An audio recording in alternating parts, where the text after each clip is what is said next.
Jalen, and a very big welcome to KOI O'Connell Street. Today I would like to start giving a bit of an overview about various practices we can use to be able to create engagement. And when I talk engagement, I'm talking about not disengagement, but just more how do we actually go and ensure we engage our students? How do we actually go and ensure we also engage the team that we work with to be able to get the best outcomes achieved for our students?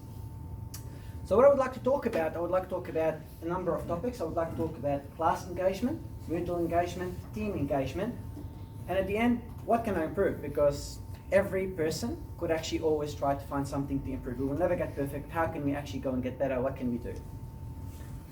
The first thing I would like to talk about is class engagement. If you are like me, you're probably going to be very bad with names. I don't remember names. I'm very bad at names. I go to this classroom, and there's 60, 70 people in that classroom. So how am I going to go and actually remember every single person, every single name? Very simply, what I do is I use this. Okay, students will go and be displaying their names.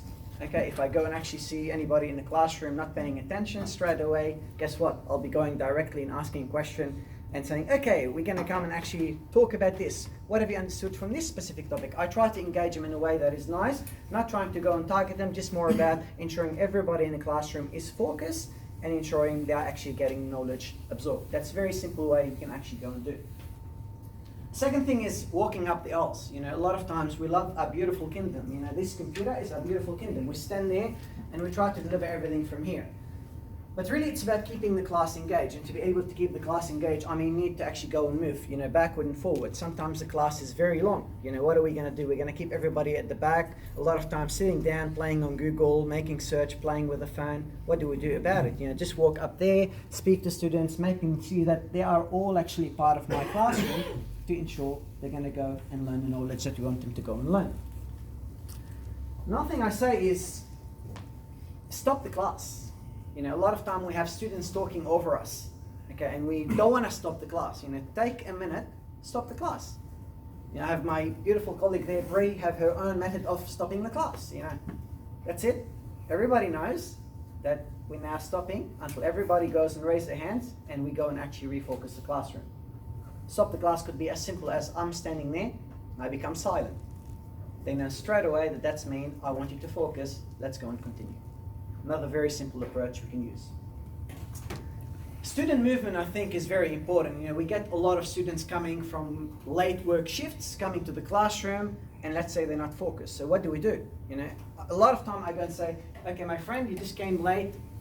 You're coming, you were at work, or whatever it is. Could you please just go very quickly, wash your face, come back, and let's actually focus again. What I also do is I give kind of people, you know, first, second, third chance. You know, first time say, please, if you're playing on your phone or talking or not focusing, say, please, could you please make sure you focus? Second time it happens, we come straight away and I'll have to move you to the front of the classroom. You become my center of attention and I want to make sure we all focus, because I would not let any of my students be left behind. Another thing is about incorporating various videos in question as part of the classes. You know, you can just simply put a video inside of the lecture, the PowerPoint, and as you move next, straight away it plays. Put a question, ask people about it, get them to actually go and engage together. Think, pair, share. You know, if I want to go and pose a question, a lot of time I say, you know, oh, don't use your mobile phone. But a lot of time I say, you know what? Use your mobile phone. Okay, go and make a mobile search. Think about a question. Then I pair them with the people next to them. Then I get them to share those findings with everybody else in the classroom. Another thing we can do is group discussion. Let's go and actually sit as a group, make an activity, and after that, let's go and actually produce something. Let's go and produce a poster, let's go and present it to everybody in the class, which is all really relating to the graduate qualities we're trying to go and establish for our students. One more thing is games. You know, one very easy ways to go and ensure students learn is games. You know, in project management, I use, you know, the marshmallow challenge. I give them all of these pasta, I give them this marshmallow at the end. You're laughing, you probably have done that in my class in the past. You have the marshmallow at the end, and then you have to actually go and create the bridge. You know, they learn as part of that. Just introduce games that are relevant to your classes and to your subject. And finally, use tools. There are various tools available out there that we can go and use. You know, if I talk about GoSoapbox, it's a very simple tool. You know, you go and give a number to the students, they put it on their phone, and if you're delivering classes and somebody doesn't say, oh, sorry, I haven't understood, well, what they need to do is just press a button, and you know straight away that there's somebody confused and somebody understanding. Straight away you know. You can even, as part of your classes, incorporate various quizzes. Say, let's actually attempt it, run reports about it, let's go and actually do quick polls. All of these very simple. You create them once and then you can incorporate them as part of your classes. There are obviously other aspects and other tools available. In H5P you can incorporate a lot of stuff as part of Moodle, which I will show you very shortly. In terms of Moodle engagement, what can we do? Moodle engagement is more about, a lot of it is more about coordinators trying to go and engage with all of their students around us. And one thing is about, these students are our children. These students are people we care about. So what do we do about it? We welcome them. Welcome. I'm here to support you. I want to go and help you. Please come. You can incorporate videos. You can save it as part of Zoom.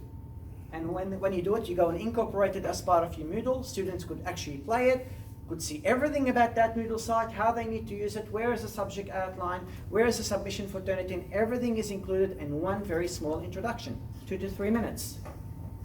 You can clearly say here, what's your name, what's your email? They don't want to go to a subject outline to find what is your name. They don't want to go to a subject outline to try to find out who is the 5 team members who are their tutors. They want to know exactly, oh, that's my tutor, that's the email. I can go directly and try to go to them. Videos and podcasts are things we can incorporate as part of Moodle. I put the video and I can incorporate questions inside of that video so that when we are going across, if they don't listen to the video and if they don't answer, the video won't continue. They need to answer that question to be able to go and progress. These are, again, you create them and then you can use them anytime you want in the future. Talking about case studies. Every textbook we have usually have case studies. As part of Moodle, what I go and do, I go and create all of these case studies. What I do is I create all of these chapters. Chapter 1, 2, 3, 4, 5, etc. Every chapter have all of these pages in them. And when you go and create the page, one first page could be, let me go and create a case study. And that case study, for example, this example here, introductory case study for chapter 12. I've made an abbreviation for it, but after they read it, you can incorporate inside by using H5P where you create your quiz. You can incorporate a quiz here, and from there that links to a quiz that they can actually go and answer. And from there you can run reports, see who got it right, who got it wrong, and basically you incorporate them, you ask them to go and engage by using Moodle by reading those cases. Announcements are very important. We can't go and say, all right, we went and we created this class, we want to teach them, and we forget that we have a class. I communicate with students all the time, announcement, this is happening, guys, assignment is due, guys, your results are live, keep on communicating whatever that message is. And that's a lot of the work that could be done by subject coordinators.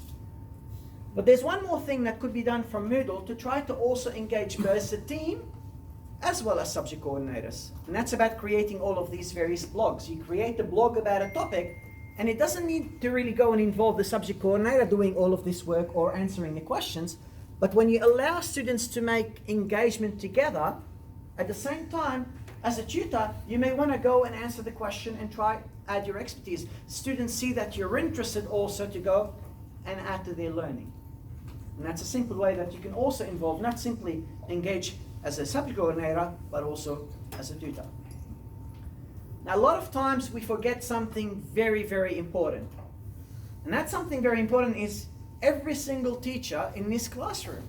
You are the actual bread, you are the focus, you need to deliver excellence. That's what you do. And that's why it's very important to go and engage the team. You have 5, 6 people in your team. They need to know what's happening.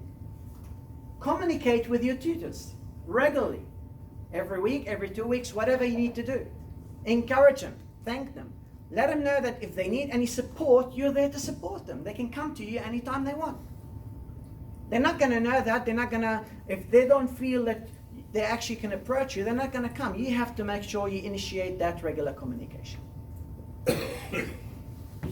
Had you good talk, dear colleagues, I hope you had a good trimester, whatever it is. Introduce yourself, that's a week 1 communication, that's a class, these are the expectations. You set what we are trying to do together from week 1, and then you start following up from there week after week. Provide materials early. A lot of time I hear tutors say, I don't have any materials to teach, or I'm getting the materials after the class is actually run. That's not a lot of time best practice. You need to provide those materials early. A lot of time make them available, in a hidden section on your Moodle.